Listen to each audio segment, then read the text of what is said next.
பவித்திரமான ஸ்ரீரங்கத்தில் வேதன் என்ற பக்தன் வாழ்ந்து வந்தார். அவர் ஒவ்வொரு காலையிலும் பெருமாள் கோவிலுக்கு சென்று மலர் அர்ப்பணித்து இறைவனை புகழ்ந்து பாடுவார். ஆனால் அவர் மனதில் ஒரு மறைமுற்று இருந்தது. தான் வேதங்களையும் சாஸ்திரங்களையும் படித்திருக்கிறதனால் தனது ஞானம் மட்டுமே அவனை முக்திக்கு கொண்டு செல்லும் என எண்ணினார்.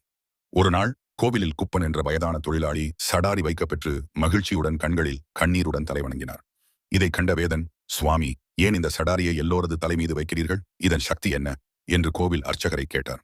அர்ச்சகர் சிறிது சிரித்துவிட்டு கூறினார், சடாரி ஒரு சடங்காக மட்டுமில்லை, இது நமக்கு நினைவூட்டுவது நாம் அனைவரும் இறைவனின் திருவடிகளின் கீழ்தான் இருக்கிறோம். எவ்வளவு ஞானம் செல்வம் இருந்தாலும் பெருமாளின் பாதத்தில் சரணாகதி அடைந்தாலேதான் உண்மையான முக்தி கிடைக்கும். அன்று இரவு வேதனுக்கு ஒரு கனவு வந்தது. அவர் பெருமாளை நேரில் கண்டார். பெருமாள் பிரகாசமான ஒளியுடன் அவருக்கு தோன்றினார். அடுத்த நாள் காலை வேதன் கோவிலுக்கு வேகமா ஓடினான். இறைவனின் முன் முழுமனதுடன் வணங்கினான். அர்ச்சகர் சடாரியை அவன் தலைமீது வைத்ததும் ஒரு மிகப்பெரிய ஆனந்தம் அவனை சூழ்ந்தது. அவனது அகந்தை ஒழிந்துவிட்டது. முதல் முறையாகவே அவன் உண்மையாக பெருமாளின் அருளை உணர்ந்தான்.